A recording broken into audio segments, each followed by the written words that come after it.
up guys, welcome back to the channel, and for today's video I wanted to give you guys another Sinister 6 character review. So we're going to be taking a look at Mysterio because I did get a request from one of you guys to do a review on him. Now guys, I know a lot of you guys are probably already tired of me making these long ass videos, and I'm sorry, I'm going to keep it short, or at least try my best to keep it short. And don't worry, in the next few days I'm probably not going to be doing any reviews. It's just going to be mainly gameplay, and I'm going to try to keep those in like 5-minute range. Alright, so yeah. Anyways, if you're building the Sinister 6 guys, you should not be aiming for Mysterio first, second, or even third. He should be your fourth choice. And the main reason for that is even though he has a really good survivability, which we'll touch on in a second, his damage is very, very low, and damage is king in this game. Every single game mode, no matter which one it is, damage will in most cases outweigh having really good survivability. And he doesn't have the damage. Sad, sad life. In terms of damage, if we're going to compare him to someone in the blast category who's notoriously known for having low damage, we're going to go with someone like Moon Girl. That's how I feel about his damage. In terms of like survivability and his damage together, he's someone like Ant-Man in terms of having really good survivability, but the big drawback with him, because he has all that survivability, he has really low damage to make up for that.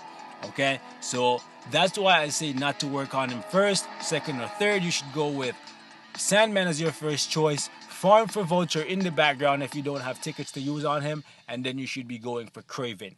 He can come right after that, and that's how I feel about it, but you don't necessarily have to listen to me, right? At the end of the day, it's up to you to make your own choices, boys. Now, let's go ahead and take a look at his kit, and one thing I'll tell you guys right off the bat, his percentages are really freaking low. If you take a look right here, guys, 33%, 50%, right here, 55%, right here, 35%, right here, 15%.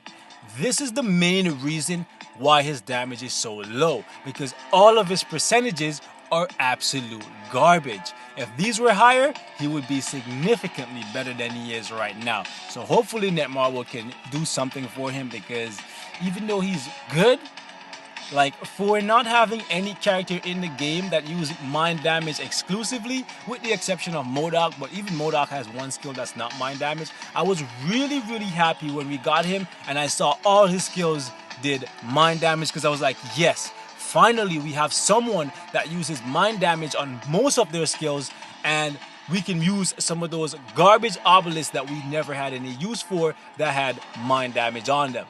Sadly guys, yeah, I have one on him, but it really doesn't make a big difference. Sad life. So right here, leadership, it's a good leadership if you're just starting the game. If you're in your first 2 months, then yes, it's going to be very beneficial to you, because skill cooldown is a key stat for everything in this game. Having low skill cooldown is going to be very noticeable, and it's going to make it very difficult for you to clear the majority of the game's content. Trust me when I say that. I could not live. I don't think I can ever go back to not having max skill cooldown. That's how much I feel about it. Alright, so it's a good leadership if you're new to the game. However, after about 2 or 3 months, once you get a better understanding for cards and building them, this is going to be completely useless to you. Would I say this is a terrible leadership? No, it's good and it has a place. Tier 2 passive is also good. It gives him 15% increase to mind damage. Sadly, it's pitifully low already, so this 15% is not really that noticeable from what I've seen from people who have him at tier 2, but that's just my opinion. He also gets an increase to all attack again by 15%, defenses by 15%, and all speed by 10. So overall, right here, just from the buffs, that's actually a decent sized buff, and maybe once you get into tier 2, he will have an easier time of doing some of the stuff that you can currently use him for. Right, Shadowland is going to be the main thing, and Alliance Conquest, because outside of that I don't see him shining very much, simply because he's a blast character, right? Blast types are just so OP that he just doesn't even rank. Sad life. Anyways, the increase that his clones get is like, it's good, but the base stats for his clones are just pitifully low already, so it's not even making a noticeable difference. It could have not been here, and this tier 2 passive would have just it would not even be affected by it not being here. That's how I feel about it, okay? Now, onto his skills. His 5 and his 4 is actually very, very interesting. They are long iframes that, when used like back to back while having max skill cooldown, you can actually just chain them back to back for the entirety of the fight and never have to use any of his other skills, and you will remain almost untouchable unless the world boss, which I'm going to show you guys in a second, or something else like goes into like a mode where you cannot touch them and then cancel out your skills. If they don't cancel out these 2 skills, they can't touch you for the entirety of the fight. It's kind of how Ebony Ma is, where his 5 skill is on a low cooldown, or low enough where that the long iframe on his 4 skill can stall for time, so that you can then use the 5 skill right after the 4 skill end, and you never have to use any of his skills. If he ever got a damage bump, he would be like the poor man version of freaking Ebony Ma. Okay? He still is. He still is. In a way, he still is, because the only thing he's really missing is the damage to back it up. So 5 skill, very good skill. I really like how it looks, and it's probably the highest damaging skill in his kit. Still, that's not saying much because he doesn't deal very high damage. Sad life. 4 skill right here. So very interesting skill. I actually really like it. Right here, when you use it, guys, you either get some parachute bombs, a couple minions, or some meteors. Based on my testing and using him, I find that the meteors do the most damage right away. This skill right here, unlike the 5 skill, it's actually cancelable. So once the roulette actually appears and he's deciding what he's going to attack with, or the roulette is deciding rather, you can actually just hit another skill and cancel the iframe, and when you do that, the skill will still play out in its entirety, the damage will still be dealt. However, you can then use that time to use another skill, but keep in mind that when you do this, you're going to be outside of the iframe, which you could have used for safety. But sometimes you need to pump out that extra bit of damage, so I can completely understand canceling this skill and using one of his other skills. Alright? 4-star passive is great. It's one of the best things in his kit. 3 seconds of silence, which you do not have any way to protect yourself against unless you have something natively that makes it so that you're like immune to silence. Can't really think of anyone that has that. So yeah, it affects everyone. So that means that every 7 seconds you're gonna have the opportunity to silence them, and that is gonna be great. Love it. Right here, clones. Really weak clones. They do his basic attack, like when you press the big attack button, that's what they do. They also use the 1 skill. Whatever. Don't really care for them. They are good for distraction, but that's about it. 2 skill right here, the Giant Phantom. One thing that a lot of people don't realize is that this skill right here is actually cancelable, similar to the 4 skill, where once you summon the Giant, you can actually just go into another skill and the Giant will keep attacking. What a lot of people actually do when they use this skill, however, is just press it and they actually stand there and just let themselves get hit, because they cannot see that Mysterio is literally just standing there because he's underneath the Phantom and his body is hidden. But if you ever use it, guys, just simply move the D-pad and you'll notice that he's literally just standing there doing nothing. Okay? Yeah. This skill right here, 1 skill, is actually a full iframe. Well, it's an instant iframe. He literally just teleports and end up right behind the enemy and do a little bit of damage. But it's a good skill to keep in mind if you find you get in some trouble. But the main skills are going to be the 4 and the 5, to be honest with you. You can squeeze in the 3 for like some distraction, but that's about it. Let's take a look at this guy's kit right here. So we got energy attack and ignore defense. Very good for his slot. You want to roll it similar to what I have here. Energy attack per level in the first 2. Energy attack and all attack in the remaining slots.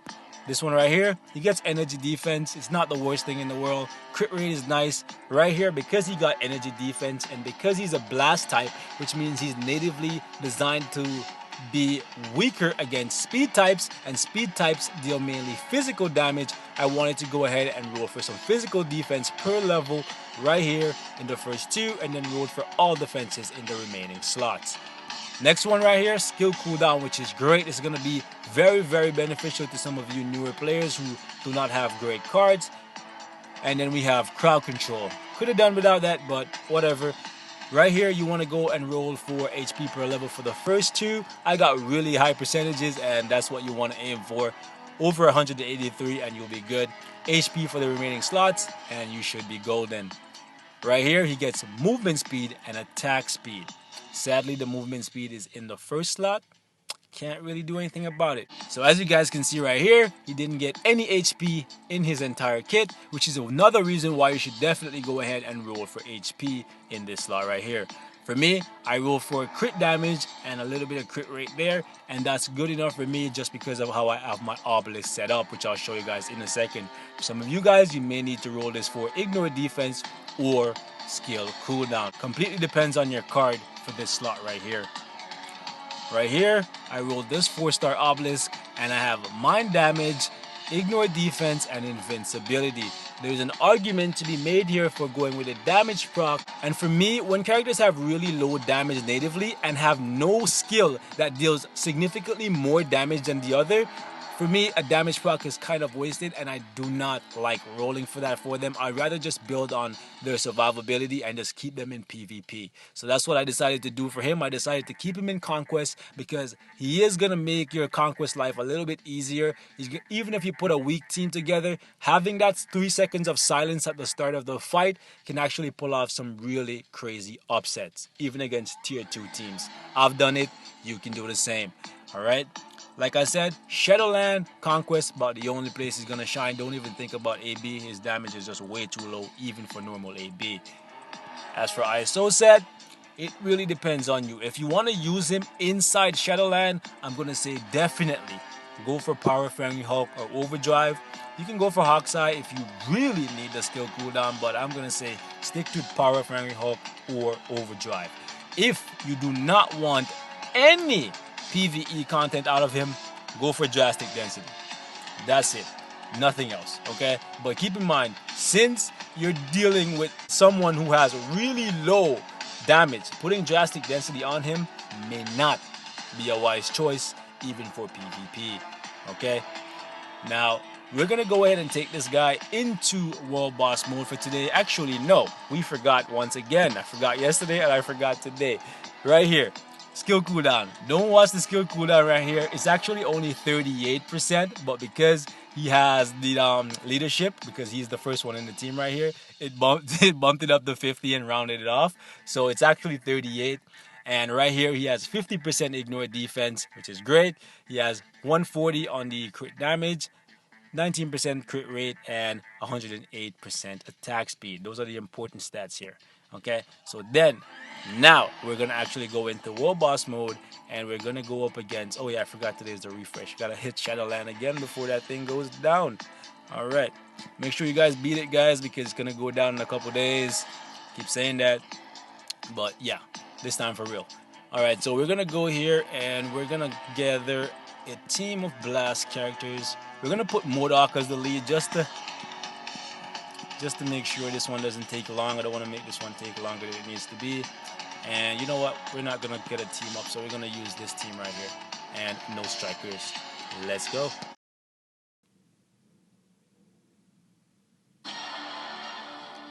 Alright. So for the entirety of this fight right here, guys, I'm gonna be trying to show you why I said he's essentially the poor man version of Ebony Maw. And we're just gonna cycle through his 4 and his 5 and take advantage of the really long iframe and the fact that we have max skill cooldown.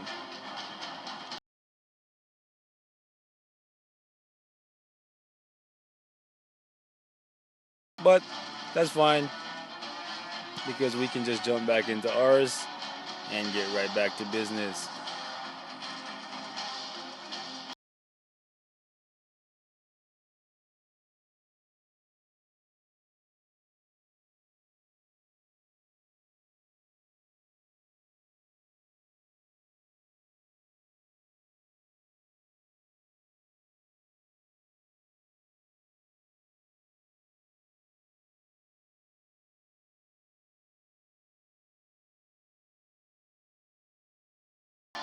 Or if the world boss runs into one of their cutscenes and you're in the middle of your skill, that will cancel it out.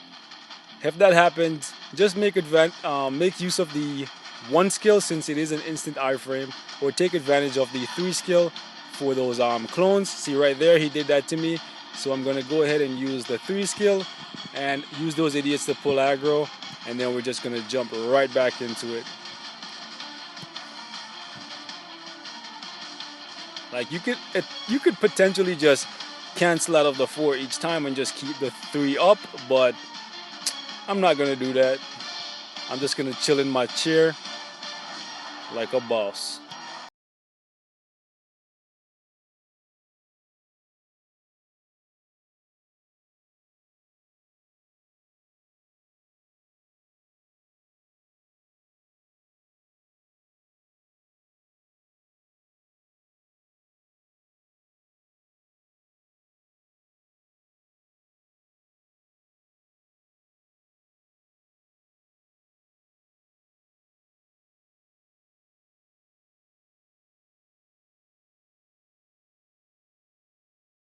It looks really, really cool to see him just like holding the globe, like it looks so okay. So now we gotta hit the 3 again, just because we don't want to take too much damage. Now we're gonna move around for a little bit, and then right back to it. We cancel this out there because of the clones, but it's okay. We're gonna run for a sec, and then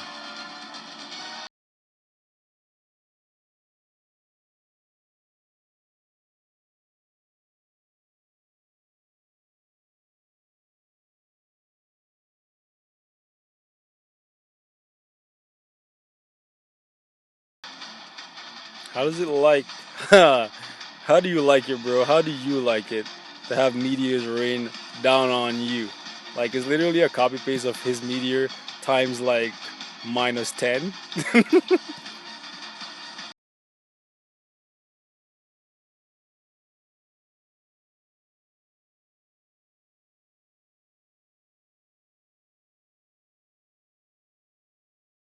Long he's taking to do this, right?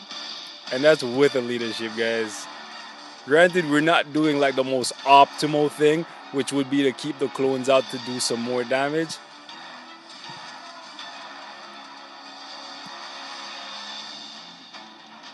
But we are using his 2 most powerful skills.